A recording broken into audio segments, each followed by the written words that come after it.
Bem-vindas e bem-vindos ao primeiro simpósio multidisciplinar de infectologia da Lamia, em parceria com a UFPE e a Secretaria Municipal de Saúde de Caruaru.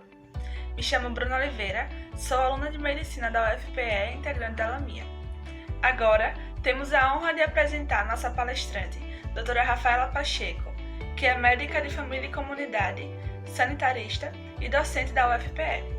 O tema da palestra é o manejo da Covid-19 em unidades básicas de saúde. Abaixo desse vídeo há um formulário para caso você tenha alguma dúvida sobre a palestra da doutora Rafaela. No mais, desejamos uma ótima palestra e um ótimo evento. Gente, bom dia, boa tarde, boa noite. Não sei quando vocês vão ver esse vídeo. Esse novo normal, né? Que a gente fala para uma tela, tem que ir construindo, criando. É um prazer estar com vocês. Queria dizer que estou com muita saudade da sala de aula, estou com muita saudade de Caruaru, estou com muita saudade de vocês todas e todos. Bom, a essa altura, não sei quais são os períodos que vão estar, os anos, né? Mas, para quem não me conhece, eu sou Rafaela Pacheco, sou médica de família e comunidade e sou professora aqui do curso de Caruaru, né? Do NCV UFPE. Bom, me pediram, né? E eu queria já agradecer o convite carinhoso da Liga, né? Parabenizar por essa importante discussão, né, que extrapola, inclusive, o saber específico da infectologia, né, acho que é importante, né, essa é uma tendência agora para o nosso século, né, o século XXI, ele precisa que a gente possa e deva construir cada vez mais, de uma forma mais ampla, e tentando aprofundar pensamentos a partir de vários olhares, vários lugares, várias epistemologias, né, então, eu acho que essa é uma grande iniciativa e saúdo aí todas e todos que estão na organização desse espaço, né? Bom, o pedido foi da gente conversar e, assim, nesse movimento de aulas online, né, eu venho evitando fazer apresentações eletrônicas, eu acho que isso vai cansando até mais o espectador, espectadora, então a ideia da gente era fazer uma conversa sobre o manejo, o enfrentamento da Covid a partir desse manejo na atenção primária à saúde, né, esse foi o pedido, né, eu vou estar falando a partir desse meu lugar de médica de família e comunidade e sanitarista, né? E esse meu lugar de trabalhadora do SUS Recife, né? Na linha de frente da Covid, desde o início da pandemia e desde antes disso, né? É importante que a gente coloque, gente, que nós temos agora, a partir de então, grandes lições, né, grandes questões que dizem respeito não só à nossa atuação como médicos e médicas, mas também diz respeito ao nosso Sistema Único de Saúde, mas também diz respeito à forma como nós lidamos com políticas públicas e com as políticas que precisam, e esse é um grande e profundo aprendizado da pandemia, precisam estar apostos para todos e todas, né? Então, esse é um aprendizado que onde a gente está olhando, a gente percebe que isso acontece, né?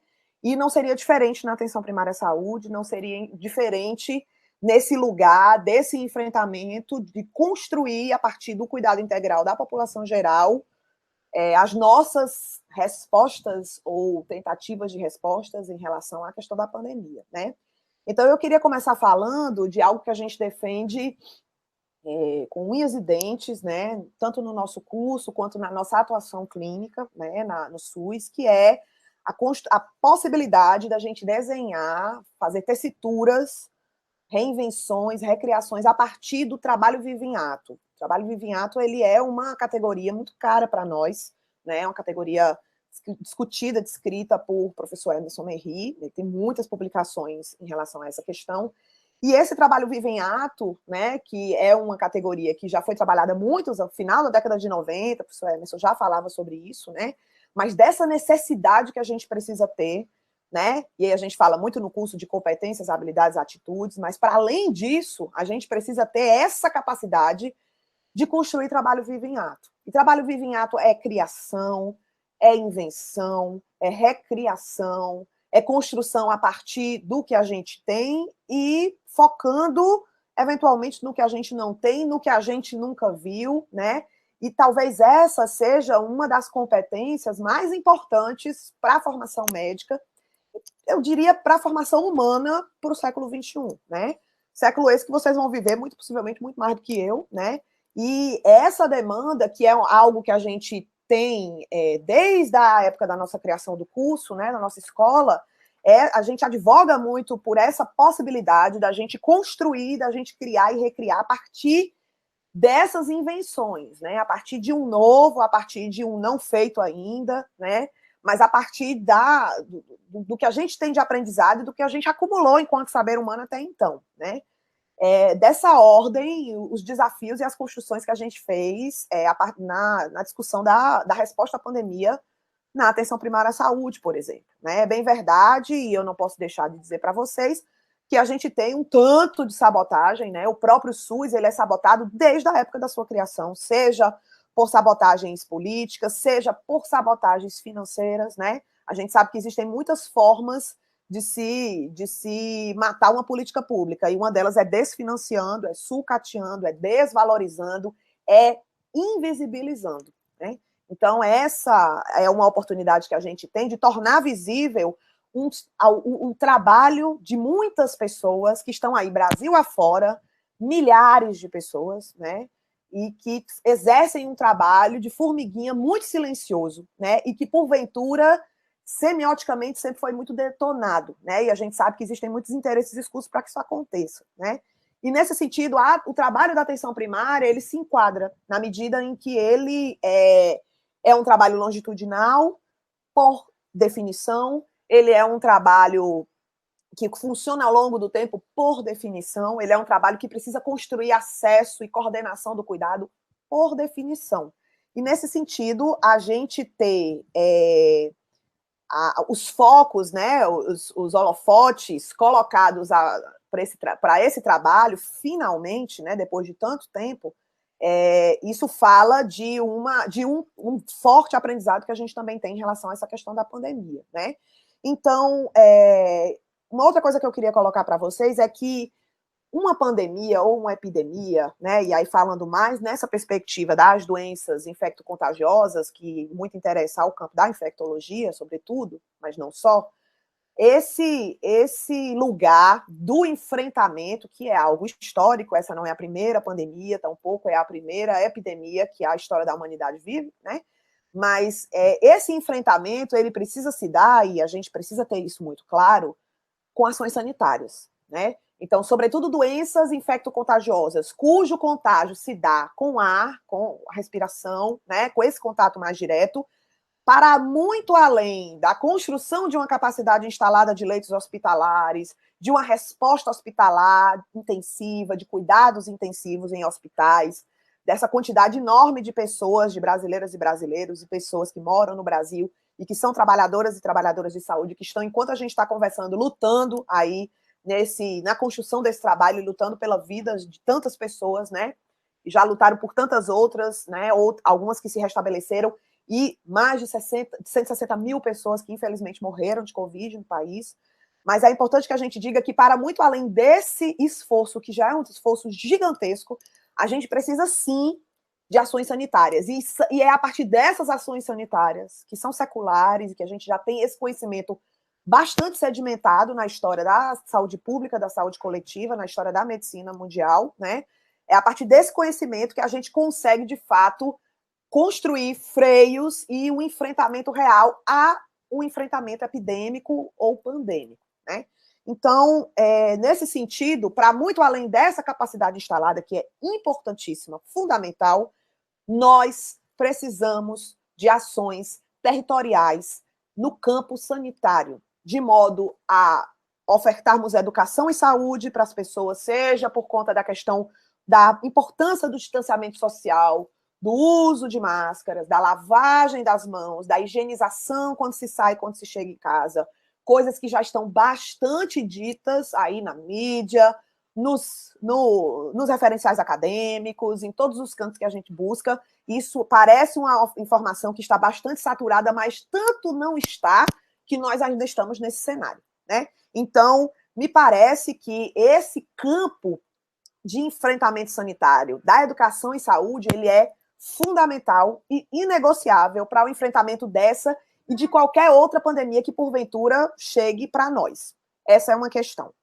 a questão da busca e do monitoramento desse território, dessa vigilância epidemiológica, esse lugar ele é bastante importante também, na medida que ele vai nos mapeando e nos colocando onde estão as pessoas que estão infectadas, onde está o mapa quente, vamos dizer assim, das pessoas com risco maior de Covid ou que já estejam com Covid, já estejam contagiadas, infectadas.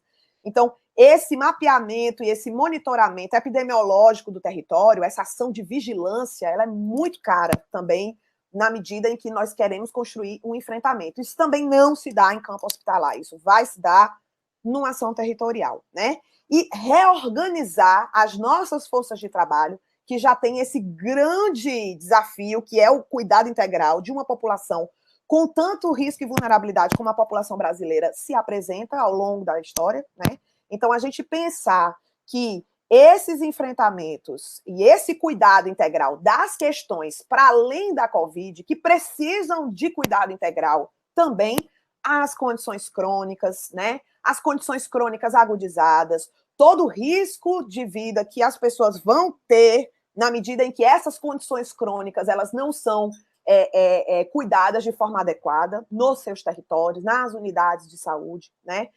As medidas medicamentosas e não medicamentosas não serem feitas a contento, né? A coordenação desse cuidado e a própria ação de epidemiologia e de vigilância de outros agravos nesse território também é bastante cara, né? No momento de pandemia e que também pode vir a cursar com o aumento de morbimortalidade nos territórios. Não exatamente e diretamente ligado ao vírus, ao coronavírus, mas toda a situação de pandemia e desse enfrentamento que muda o nosso modo de estar, nosso modo de se organizar no mundo e na saúde, e que pode cursar, sim, com o maior adoecimento e com a maior mortalidade das pessoas, né? Vide a nossa situação em relação à questão das gestantes, né? O Brasil é o país onde mais se teve morte de gestantes por Covid, né? Então, nós temos um risco aí alargado em relação à questão, por exemplo, do cuidado pré-natal, né?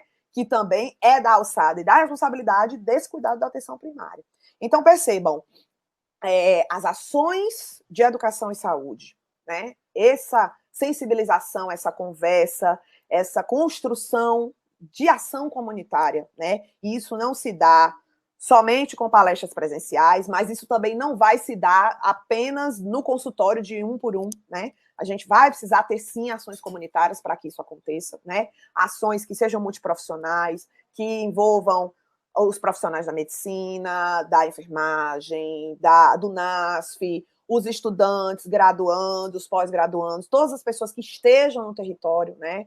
Esse esforço importante que as gestões de saúde precisam ter a nível municipal. Então, todo esse esforço, ele vai falar desse campo, desse enfrentamento e dessa ação comunitária e dessa ação que precisa ser, inclusive, intersetorial. Eu vou desenvolver já mais tarde um pouco sobre isso, né?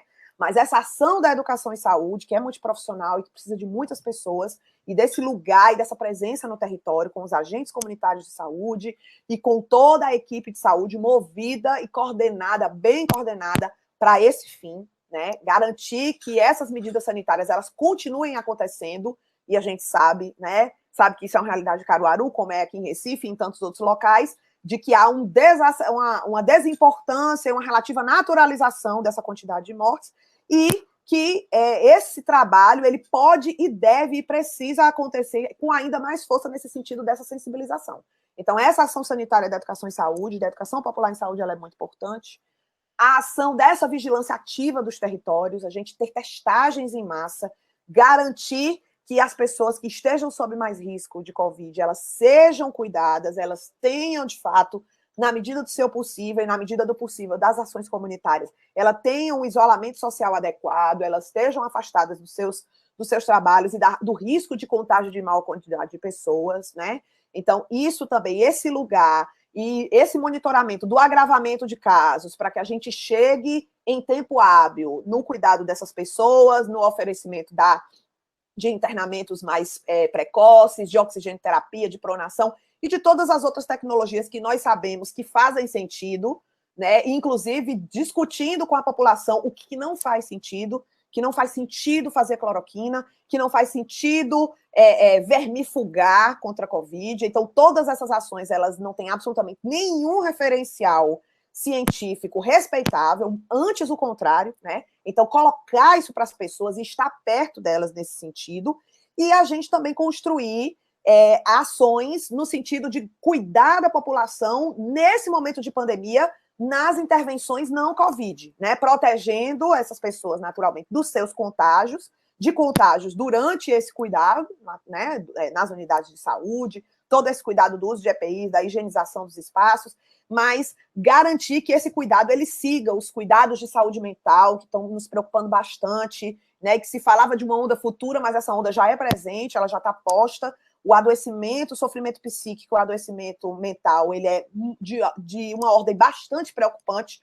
Já era, e a gente entende que o empobrecimento da população, o aumento do desemprego e todas essas determinações sociais que nós bem sabemos a essa altura, que são fundamentais e decisivas no sentido de as pessoas estarem saudáveis ou não.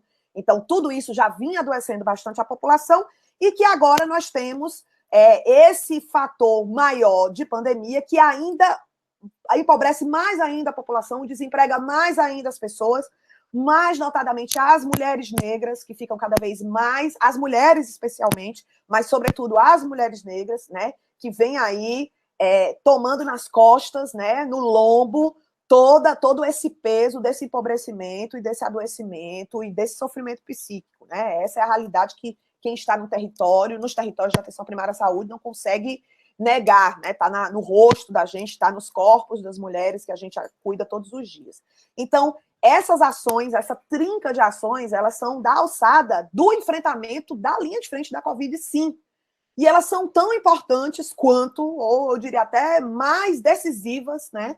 Esse enfrentamento territorial, esse enfrentamento sanitário, esse enfrentamento comunitário, ele é bastante decisivo no sentido de quanto que a gente ainda vai ter de lidar com essa pandemia, quantas mortes a gente vai poder evitar e quantas vidas a gente vai poder estar cuidando e protegendo, né? Então, isso é da alçada, sim, da atenção primária. A gente pode, deve e vem contribuindo nesse sentido, né? Em relação também, ainda falando sobre enfrentamento, ainda falando sobre saúde, mas extrapolando o campo do setor saúde, é importante que a gente diga da necessidade que nós temos, e aí alguns municípios construíram isso um pouco melhor, outros nem tanto, alguns com ações mais articuladas, alguns espaços, algumas comunidades mais articuladas, outras nem tanto, mas nós já tivemos, né, e aí, tendo em vista a completa crise de governança que nós temos nacional, nós não temos uma coordenação nacional que convoque, de fato, esse conjunto imenso de trabalhadores, né, na área da saúde. Nós temos mais de 120 mil agentes comunitários de saúde. Imaginem vocês, né, se nós tivéssemos uma coordenação nacional adequada, né, como nós poderíamos ter tido uma ação muito mais potente no sentido de proteger vidas, né? E também imaginemos o contrário, né? Se nós não tivéssemos o SUS, mesmo com todas as sabotagens que ele vive, sejam políticas, sejam midiáticas, sejam financeiras, imaginem vocês o que a gente não estaria vivendo nesse país, né? A carnificina, né, ainda maior do que a gente estaria vivendo por cima dessa tragédia imensa que a gente já vem vivendo, né? Então, para além desse campo organizacional da saúde, é importante que a gente diga que a gente precisa, sim, de ações intersetoriais. A gente precisa, sim, que as comunidades e os municípios e os estados se organizem, né, nessa organização regional que, por exemplo, o Sistema Único de Saúde tem, o Sistema Único, né, o SUAS, né, de assistência social também, de proteção social, tem. Nós precisamos de ações de seguridade social no momento de pandemia. E isso extrapola em muito o setor saúde, né? Então, a gente precisa ter a assistência social junto, a gente precisa ter a defesa civil, a gente precisa ter a educação, a gente precisa ter uma série o campo da cultura, da arte, então, uma série de setores que podem e devem contribuir no sentido de garantir que essa tal seguridade social, ela aconteça, né? E aí, no sentido da seguridade alimentar, no sentido da seguridade dos corpos das pessoas, das vidas das pessoas, né? Identificando junto com o pessoal da saúde essas áreas de maior vulnerabilidade, as pessoas que estão em maior vulnerabilidade, essas tais mulheres negras, tantas milhões de mães solo que estão com seus filhos e que precisam trabalhar para sobreviver e que saem todos os dias de casa na insegurança entre escolher entre a fome e a peste. É essa a grande escolha da população marginalizada do Brasil, do nosso Brasil profundo. Então, proteger essas tantas milhões de pessoas, e mais notadamente de mulheres negras, né? Nós estamos no mês da consciência negra, né? É importante que a gente faça esse recorte interseccional, que a gente entenda que existem desigualdades no Brasil, mas que existem desigualdades maiores quando a gente vai colocar e trabalhar essas camadas. Então, a gente pensar com essas lentes, com essa lente de raça, com essa lente de etnia, com essa lente de gênero, com essa lente de classe social, entender que estamos todas e todas sobre muito risco, mas algumas pessoas, num episódio de pandemia, já possuem riscos históricos, e o que eu falo sempre é pandemias outras históricas, né? Que essas pessoas já vêm enfrentando desde a sua ancestralidade, passando pelos dias de hoje. Então, essas ações intersetoriais, elas são muito importantes, porque nós estamos vivendo um momento onde 1 mais 1 tem que dar 3, né? Então, as coisas, elas precisam funcionar com mais otimização do que elas já funcionavam anteriormente.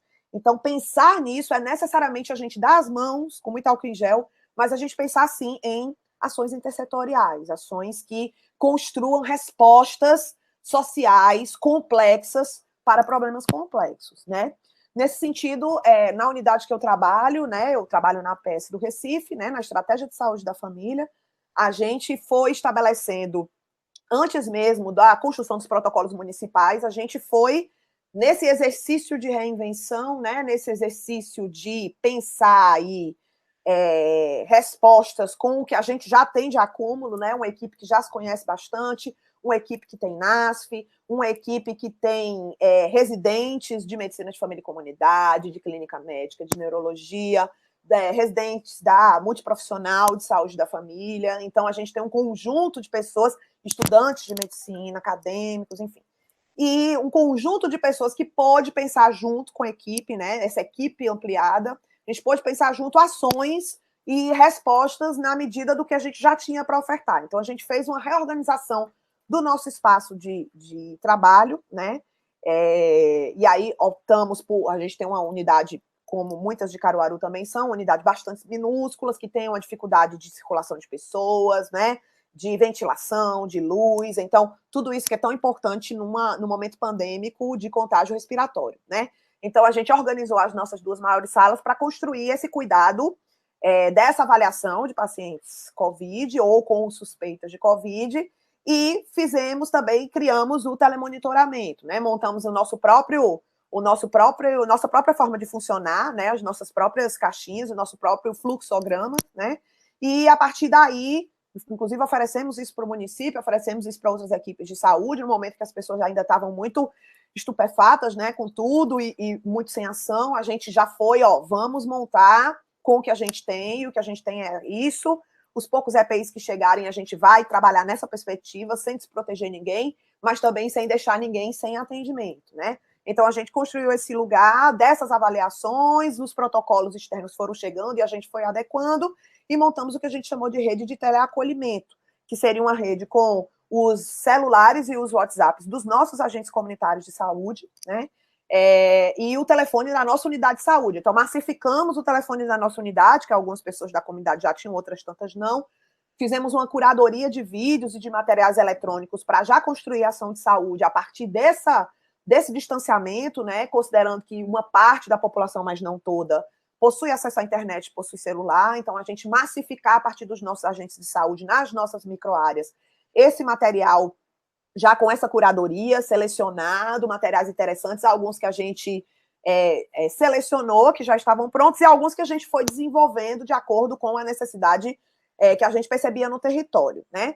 Então, houve isso, e o teleacolhimento, que seria as pessoas entrarem em contato conosco de forma eletrônica, seja pelos nossos e nossas agentes comunitários de saúde, seja pelo telefone da unidade, diretamente, a gente conseguindo conversar e resolver a boa parte das demandas, sem necessariamente expor a riscos essas pessoas às ruas e no contato direto com a unidade de saúde, né? Isso vem funcionando, vinha funcionando de forma muito forte, sobretudo no começo, no meio da pandemia, segue funcionando até hoje, mas foi bastante importante para a gente manter esse contato, ainda que eletrônico, ainda que virtual, mas manter esse contato com o território para não descontinuar coisas que não poderiam descontinuar, como, por exemplo, as consultas pré-natais, a gente conseguia organizar que essas gestantes elas chegassem em tempos diferentes, mas que fossem bem atendidas e que não se descontinuasse o seu tratamento, o seu cuidado pré-natal, considerando todo o risco de morbimortalidade para essa mulher e para essa criança,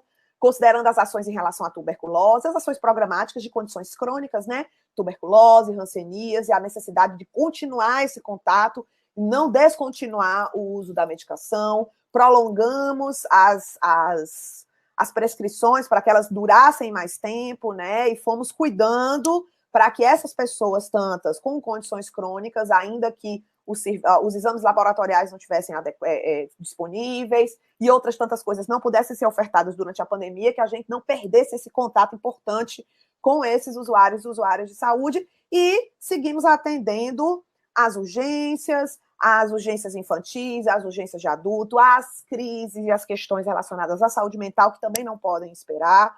Então, tentando minimizar aí a exposição das pessoas nas unidades de saúde, né? E indo quando, de fato, era a única solução e a única possibilidade era desse contato realmente físico, né? E aí com todos os cuidados e toda a higienização necessária, né?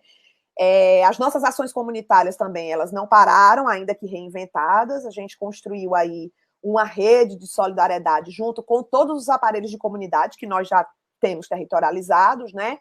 Então, o CERVAC, que é o Centro de Valorização da Criança, a Igreja Católica e outras igrejas da comunidade, né? Então, pessoas que já exerciam, pessoas e instituições que já exerciam funções sociais na comunidade, então a busca por cestas básicas, organizar e tentar dar esse suporte para essa distribuição de cestas básicas, que era uma coisa e continua sendo, né? Apesar das doações terem diminuído bastante, continua sendo uma coisa muito importante, né? Diminuir essa vulnerabilidade, diminuir a insegurança alimentar, que é um nome bonitinho para a gente chamar a fome, né? Então, isso também nos é caro, também nos é uma questão de saúde, e a gente também está disponível para construir e tentar ajudar nessa organização, ajudar nessa construção, junto com os equipamentos já existentes na comunidade. Então, construir ações comunitárias também dessa ordem, né? E, a partir disso, a gente está monitorando, né? E aí a gente, nesse interim, surgiu o aplicativo do Atende em Casa, que é uma intervenção municipal que hoje vários municípios possuem também, né?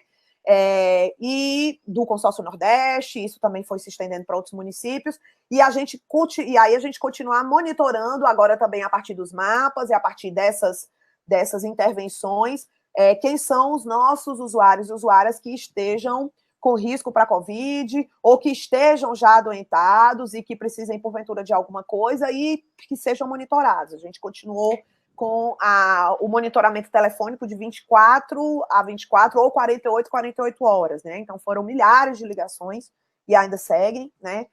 No sentido de construir esse cuidado e tentar monitorar em tempo hábil a necessidade de internações precoces e esse suporte às pessoas, né? Então, pensar essas ações foi uma intervenção que nossa equipe de saúde da família fez e que segue nesse trabalho, né? E que a gente entende e acredita que nós temos, nesse momento agora, uma possibilidade de mostrar de uma forma mais visual, né? De uma forma mais clara para quem utiliza mais diretamente os serviços da estratégia de saúde da família e para quem não utiliza, né?